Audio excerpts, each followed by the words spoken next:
Welcome. You're listening to the SkateMoreSurfMore podcast, where we talk skateboarding, surfing, and progression. The podcast will be a range of conversations, reviews, and ideas with professionals from within this field. If you have ears and love skating, surfing, and getting better at things, then you'll enjoy this podcast. I'm your host, Pete Adams, a skater, surfer, and skate coach from Byron Bay, Australia. In this episode, we talk moving to warmer climates, the monster lifestyle, and when to start yoga with my guest, HughThomas, a marketing and athlete manager from England. Hugh has spent the last 10 years working for Monster Energy with plenty of interactions with some of the world's best athletes. So without further rambling, here is our conversation. Hugh, you just recently moved to New Zealand from the UK. Yes, sir. That was quite a big change for you. How's that been impacting your daily routine? A lot, really. I mean, I went from having a full-time job where I was traveling like 50% of the time, I'd say, and constantly busy, to having no job and cruising. So, not only do I have more time to myself, but I guess I've moved to a country where I can surf 15 minutes away from where I live, and I can go skate in the day when there are no kids in the skate park. I'm in a hotter climate. Yeah, my routine's changed massively. I guess for the better, for sure. Awesome. That hotter climate's got to be helping a lot, and you're actually a bit closer to some surf, I believe.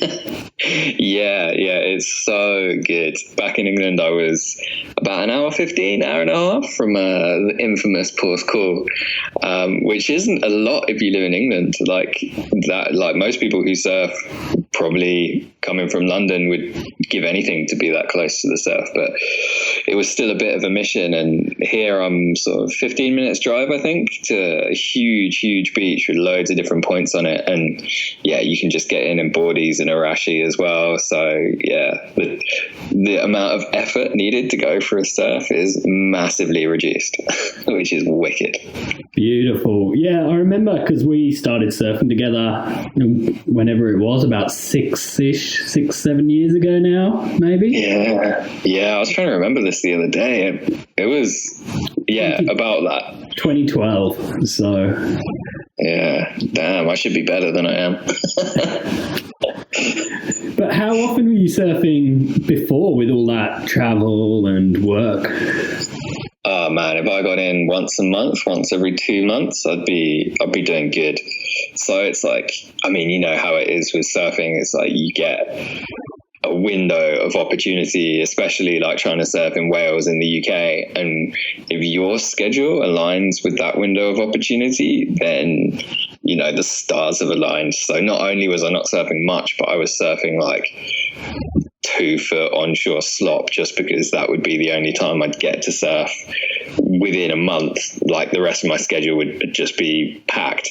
And then you'd need like the homies to be free to come. And yeah, man, like I'd go like 3 months without surfing probably, or 3 months without skating, or I don't think I've gone longer than a week since I've been in New Zealand without getting in the water. It's amazing. Yeah, wow. That was going to be my next question, was how many times a week are you on average getting out now? Man, like I'd say like if there's swell, if the surf's good, I'll be out every other day. But like last week, for example, I think I surfed Thursday, Friday, Saturday, Sunday. 2 of those surfs were just me, just like on my own surfing when the swell was a bit bigger.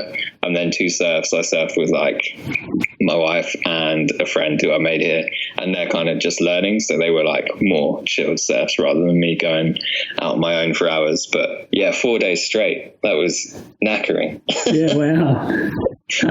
Loving it. That's awesome. So obviously that increase in surf activity is going to be helping you get a bit fitter and healthier. But as you mentioned, it's also knackering. So have you been doing anything else fitness wise? Yeah, I've been trying to keep up things when the surf is off. So like I said, been skating a bunch more as well, which I'm loving getting back into. But also sort of, I've got a semi-regular yoga routine that I do. Normally just watching YouTube videos, and I'll do that in the morning, but more of a morning yoga person. And I'll do that if I'm going surfing later as well. I feel like they work quite well together. And then running as well. Running's like a last resort for me. It's like when there's no surf and the kids are on holiday, so I can't be bothered to deal with the skate park. Or like I've just had a bad day and I've got a lot of energy I need to get out. I find like running's a really good one for just like calming the mind by just pure exercise. Yeah, I'd say that's about it. Like I used to have a fixed gear bike in England. I don't have that out here yet. It's not like riding a bike isn't as much of a thing around here as it is in England.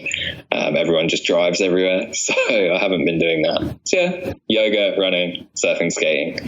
But yeah, definitely much more exercise than when I was in the UK. I've like lost 4 kilograms or something since being here, which is cool. Just not changed much except exercising more. So that's pretty rad. Yeah, awesome. That looked, sorry for those listening, that looked like you were looking up at the wall when you said 4 kilograms, which makes me think maybe you've got something written down. Are you keeping track? Yeah, keeping track. Just of the weight there, or are you looking at other metrics or details? I have been keeping track of like waist size, because that's like I tend to like keep weight in my face and my belly, I guess. So like my previous role at work, my previous job involved a lot of drinking whilst traveling and being quite sedentary, and like that just goes straight on the belly. So yeah, I was measuring belly, but I haven't done that for a while. I should do. I do that with my eyes and judge myself every 2 weeks. I think I took a photo actually of myself when I started this. So when I get to an acceptable level, I'll be able to see the difference I've made. Yeah, when you're absolutely ripped and tanned and... Yeah, we'll see about that one. But yeah. Amazing. So with the yoga, was it yoga with Adrian? Is that the videos? Yeah, that classic YouTube one. Found that like, I don't know, a couple of years ago, just decided to give yoga a go, and that came up on YouTube, and that's been pretty much all I do since then is just her videos. She's got like 5 million subscribers or something like astronomical, and she puts videos up every week. So there's like a yoga for skaters, yoga for surfers, yoga for back pain, yoga for anything. So I either sort of find something I want to work on specifically, or just click something random and go with it. But yeah, they're really, really good videos, like real easy to follow. Yeah, nothing too complex. You're not tying yourself in knots from day one. So yeah, it's cool. Yeah, so that's how you got into yoga to start with. You didn't go to any classes or sign up or anything. Was this back in England when you started? Yeah, it must have been. Yeah, it was like 2016 must have been the first year. She's got this like 30 days of yoga thing that she does the first 30 days of the year. So I did that, and I did it for 30 days, and like I've never felt as physically sort of strong as I did from doing 30 days of yoga. And it's only like between 20 and 40 minutes of a video. But I've been to yoga classes as well. Like me and my wife used to go to a few back in England. They're always like mixed bags. You kind of got to find an instructor you like, and then hope there's not too many old people just farting and wafting smells around the room. And it's like, I don't know, it's kind of an intimate thing for me, yoga. I like to do a lot of it with my eyes shut, and like I like to kind of delve into the meditation aspect of it if I can. And that's quite hard with a bunch of random people like moaning and groaning. Yeah, it's definitely, we've got a spare room at our house here, and I've got the yoga mat there, and like that's the only place that I really do it. I can't stand it if people start looking at me. Even if my girlfriend walks in, I'm like, can you go away now?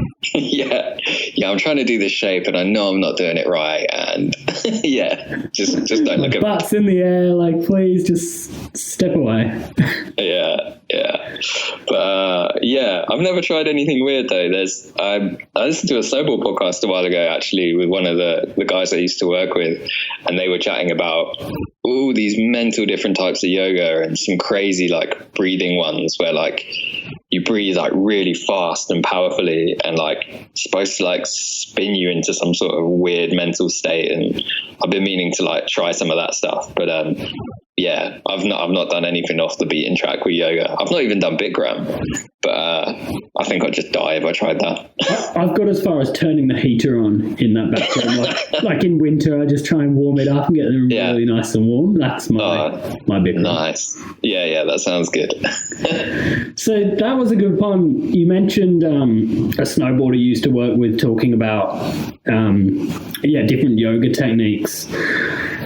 Obviously, Monster was pretty infamous for all of the partying, excessive drinking, lots of events, lots of travel, and spending all of that time with some of these kind of world's best athletes.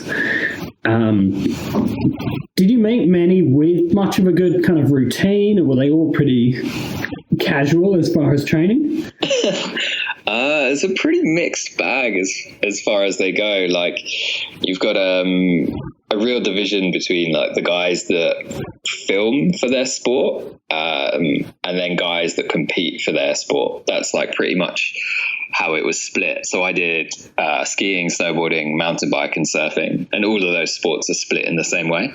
And the guys who compete at the world level, so like the CT surfers, the World Cup downhill mountain bike guys, those guys are training hard. They've got like routines, personal trainers, all that kind of jazz. They're athletes. The people that film, on the other hand, like the snowboarders, for example, like who travel around 9 months of a year and they're just with a filmer group of their closest homies going to like the coolest spots in the world, they're drinking and partying pretty hard. There's exceptions to the rules in all of them. Like there's dudes who film who are really regimented and dudes who compete who are complete wreckheads, but that's pretty much how it's split. Yeah, it does seem to be the way like that. I mean, surfing, I guess it's called free surfing. I don't know if there's as much distinction in what you call people in skateboarding, but the distinction definitely exists as far as kind of like general sort of free skateboarding and then competition skaters, street skaters competition maybe. It's just starting to evolve in skating, isn't it, with Street League and stuff like that. But for the most part, most skaters are still wreckheads. Or don't have to worry about training so much. Did you notice it in the different sports then? Different sports had tendencies to be more regimented than others. Like, I think we all know sort of the mountain style of... après life. Après life, yeah. Yeah, for sure. Like I'd say out of the four sports that I did, snowboarders party the most. And I'd say like, I don't know if I'm about to like disprove myself, but I'd say that probably comes from like the punk and rebellious nature of the sport. You know, it was a bit like skating in a way that snowboarded started as the anti-establishment to skiing. And it was the young, like the guys who were, I can't think of the right word, but they were like over skiing and the way it was done and the stiff nature of it. And that was started as quite a revolutionary thing. So I think like the whole party culture is part of it from there. The surfers, I'd say, train the hardest probably. Like the comp guys are all pretty regimented. A lot of them do MMA. A lot of them are, swimming underwater, holding bricks like John Florence style, especially the big wave guys. There's a lot of training for them. Like you have to take that real seriously. And that's probably it's probably something to do with consequence plays into it there. You don't want to go out in maxing pipe with a massive hangover. I mean, I'm sure they did. Yeah. I'm sure I know stories about they did. But the consequences in surfing are way higher. So I think the fitness has to be much more of a consideration. And And mountain bikers and skiers are sort of somewhere in the middle amongst those two, I'd say. Yeah, I guess it could be also down to opportunity and sort of controllables, because with surf you have so little control over the ocean and what the waves are going to do. You want to take every other possible advantage you can have, whereas the kind of skateboarding sports and things where you can just skate the same obstacles, maybe there's a like, well, I don't know, it's going to be there. I know what I'll be skating. Yeah, I'll go back tomorrow and get it. If I'm too hungover today, like surfing tomorrow, it might be flat. Yeah, for sure. Yeah. And did, I don't know how much this is something you'd know about, but with Monster and their kind of team managers and the way they looked after their athletes, it was training sort of ever on offer or sort of built into that? No, not really. I know Red Bull, for example, have performance camps and, you know, go quite far into that with the athletes, but that wasn't something Monster ever really involved themselves in. Monster and like other energy brands probably would see themselves as like a secondary sponsor. So like a surfer, for example, their main sponsor is the Weddy. It's Billabong, it's Hurley, it's Rip Curl. They're your number one sponsor. So they're the guys that will sort you out a trainer and do that kind of stuff. With snowboarding, it tends to be the national teams who fulfill that role. So if you're a competitive snowboarder, you are competing for your country. Same way as surfing, I guess. But you'll be part of a national team, and it's so expensive to travel around that the national team will fund a lot of that as part of you being on that team. Yeah, that, and the national teams will have masseuses, physios, training regimes, and because the sport's in the Olympics, you have to do drug testing and fitness qualifications, and there's a whole sort of world that revolves around that with competitive snowboarding. Mountain biking, it's the bike team that you'd ride for. That's where the money is, in selling the bikes. So that's the big company. So that's your wetty for surfing is your mountain bike. So Madison Saracen or Trek or, you know, Specialized, those guys. So your fitness will probably come from that team as well. They'll have cooks that travel with them to the World Cup events. So it kind of really differs per sport actually, but I've never really thought about it. That's quite interesting. Yeah, definitely. And especially with skateboarding coming into the Olympics next year, it'll be really interesting to see where those sort of facilities and all that help comes from, whether it's from sponsors or national team. As you mentioned, Red Bull does a lot of that at the moment. With a lot of the skaters I follow, it tends to be, well, it's all the guys on Red Bull who I'm seeing. They're there at the Red Bull facility just training constantly. And yeah, they're putting a lot of money into athletic progression is probably a good way to phrase it, you know, like when you sign up to be a Red Bull athlete, I think you can buy into that side of their brand, which is really cool for supporting people and helping them to, you know, push themselves. Yeah, so it's pretty rad. Well, if you were looking for a job and, you know, one job said, look, we'll pay you this much money and you turn up every day and do your job, and the other people said, yeah, we'll pay you the same, but we also have training for you and you can get free training whenever you need. You pick the one with training. You'd want professional development. It makes a lot of sense. Yeah, definitely. I think there's caveats to that, especially if you like to drink and party. That's not so acceptable. But yeah, if you're a competing athlete whose focus is winning at any cost, and then, yeah, you know, you're going to look at that proposition and be like, that's the way for me to go. They're quite restrictive on other things, but yeah, it's really about what value proposition works for you when guys like that are picking sponsors. Yeah. But yeah, the whole training thing's pretty cool. And going, like you said, skating in the Olympics, all of this is yet to be seen. It's going to be so interesting to see how that pans out, because it's a big sport now. It's, people care about skating now. It's nuts. It is, yeah. And I've been watching a lot of the Street League sort of over the past year or so, and it's so addictive to watch. I never thought I'd enjoy watching professional competition skateboarding. I always just loved watching sections. Yeah. And I don't know whether it's the surfing watching surfing's maybe sort of changed my approach, but man, I love watching how they approach their lines and how consistent some of them are. Oh, dude, it's insane. I've been lucky enough to go to a few street leagues, and it's mind-blowing to see people skate like that in the flesh. Just I don't understand it. Like, having stood on a skateboard before, I don't understand it. It's crazy. Yeah, the consistency is out of control. It's nuts. Yeah. That's awesome.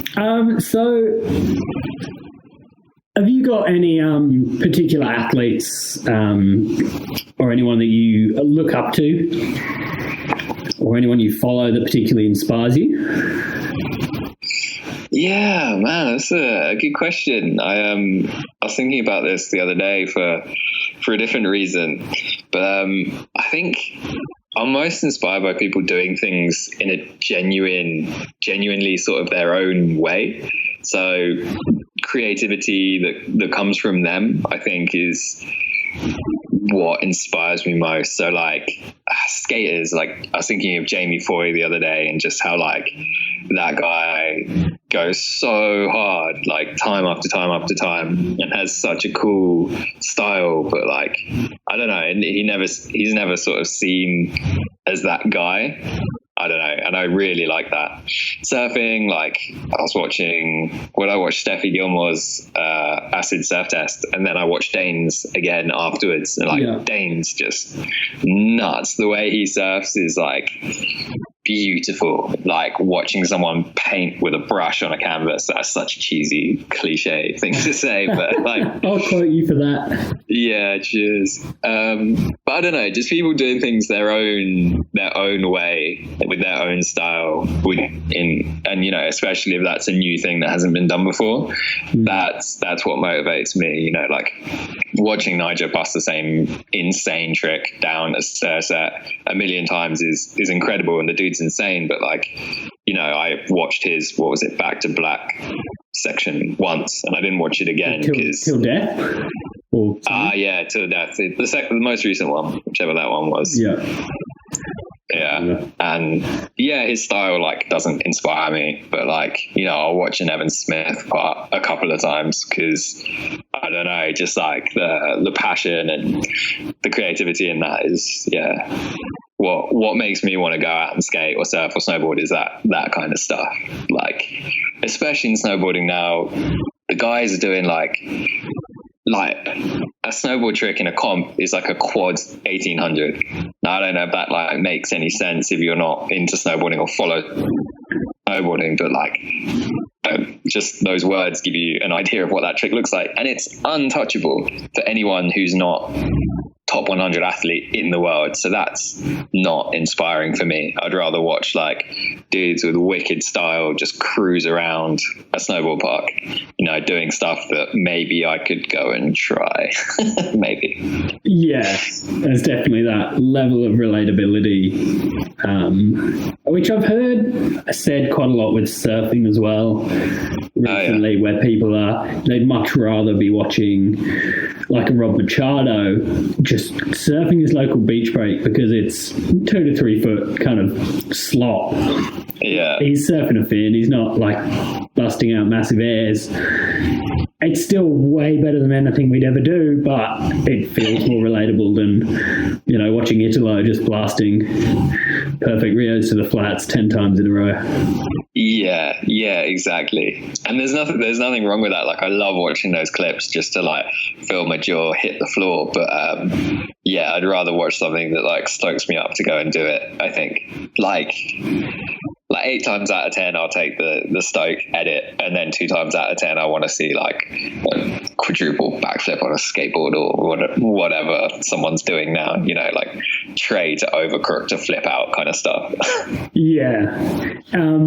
But on that, I guess as well, your skating and your surfing and your snowboarding, they're very much kind of just for you and for fun, sort of just things you enjoy. Whereas, I guess if you were trying to make a career out of it, or the things that you are using as sort of more career stuff, do you think you'd be looking a bit higher up at the professionals in those? Yeah, definitely. And like one of the things actually with having more time to myself at the moment is I've kind of got to a point where DJing's one of them, where I'm like, I should actually try and like regiment myself to get a bit better. Whereas previously I've never done that. I've just only had enough time to enjoy it, and sort of by repetition and practice, I'm always improving a little. But now I'm like, started watching videos of people doing specific things. So like, I guess, you know, the skate equivalent would be like, I've watched a video of someone showing you how to kickflip. I'm doing that in DJing and being like, I should actually learn some more stuff whilst I've got time, which is pretty cool. So yeah, in that sense, I am looking at people who have made it their job to sort of progress and be the best, and looking at them for inspiration as opposed to those arty people. But yeah, I've just never had the time to do that before. So yeah, definitely. Yeah, I guess if I was pushing myself, then that would probably be who I'd be looking to. I just am normally too busy with work, which sucks. It sucks to say that, but I'm not now. So yeah. Yeah, you've got your time now, and you can work on a couple of the things you love. Yeah, I'll learn to kickflip one day. Awesome. Well, yeah, we're going to wrap it up then pretty soon. If you had one bit of advice for people sort of over 30 who are just starting to skate or to surf or anything like that, what would it be? Would it be to take up yoga? Would it be to change their diet, stop drinking? Oh, good questions. I mean, I guess at the end of the day, it's about what's going to work for you. But I would say yoga is, a huge one. Like, I can't count the amount of times I've told people they should do yoga if they're like struggling with like flexibility or aches and pains. Like, it just improves your like body fitness so much. And the other one that's made a difference to me, like, I've been vegetarian for like maybe like 4 or 5 years now. I'm pretty much vegan, sort of not strictly. But the one thing that made a difference to me was cutting dairy out of my diet. And I think I might have actually been like intolerant, like dairy intolerant. Because I had a cold for like 4 or 5 years of my life, and I just thought that's how my body operated, and I was drinking so much and always hungover and run down and busy that I just figured that was it. But I cut out dairy and I stopped eating cheese and drinking milk and just completely removed it, and that made such a huge difference to my health, way more than being vegetarian. So yeah, that's my other bit of advice. Cut out dairy, except for the occasional bit of cheese, because cheese is amazing. But yeah. Cheese is very good. So what do you put in your coffee? Oat milk. Oat milk. Yeah, oat milk's the one milk substitute that I'm down with. And we've started trying to make it, actually, because it's so expensive in New Zealand. It's like $5 for a carton, which is like £2.50, or I don't know what it is in Aussie dollars, but like it's like 2 to 3 times the price of it in the UK. And to make it, you just blend oats and water and strain it. That's it. And there's like, you know, they put a little bit of like salt, or, you know, there's a bit more in the cartoned box. Like, there's some junk in there to keep it fresh, but that's literally all it is. And I'm like, I'm not paying $5 for that. It's mental. So, blended oats and water. Yeah, and then you just strain like the oats out of it, and the liquid that comes out is oat milk. The homemade one, we haven't got it yet, so we can froth it for coffee. So I'm still buying it for that. But yeah, for like cereal and stuff, it's banging, and that costs nothing. Yeah, that is amazing. Well, you're gonna have to go away and work on that until you can froth it for coffee, and then you're gonna have to give me the recipe. Yeah, sweet. Give me the technique. That's amazing. Yeah, T's writing it all down. We got like a little notebook where it's like, all right, this one we've blended it for this much time and this much salt. So yeah, when we get it, I'll let you know. That's so good. So what are your usual kind of dinners looking like then, as vegetarian edging on vegan? Man, like I feel like I should keep a food diary, because people always ask me this and I'm like, I don't really know. Meat kind of got replaced with grains and beans, pretty much, I'd say. So way more like chickpeas, way more lentils, way more kidney beans, red beans, black beans, pinto beans, any kind of bean you can think of. We, like, every third meal we'll probably eat some sort of meat replacement, or maybe every fourth meal, like something frozen from the supermarket. In England, that was super easy. Like, vegetarian and veganism is huge in the UK. In New Zealand, it's way, way less, so that's a bit harder. But there's a really dope one in New Zealand called, I don't know, meat-free chicken or something, and it's pea protein. Yeah, and that's really good. But yeah, I don't know, man. Just like jack potatoes, curries, burritos, salads. I don't know, like burgers, anything, like normal food, just with no meat. I don't know. Awesome. That's how easy it is to be veggie. I don't even know what I eat. Yeah. Awesome. I love it. So much hummus. Yeah, hummus is a good one. Devouring those when I get in from surfing, and just like a couple of crackers and you churn through a tub of hummus. Yeah, exactly. Oh, good for you. Nah, it's all good. It's just chickpeas and some oil. That's what I tell myself. Yeah. Awesome. Well, thanks a lot for coming in for a chat. All good, man. Good to catch up. Chat again soon. Nice one. Thanks for having me. Cheers.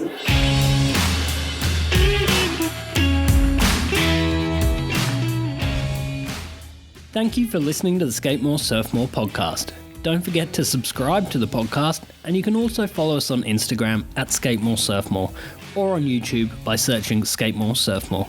For coaching and trick tips, visit howtoskate.com.au. See you next time.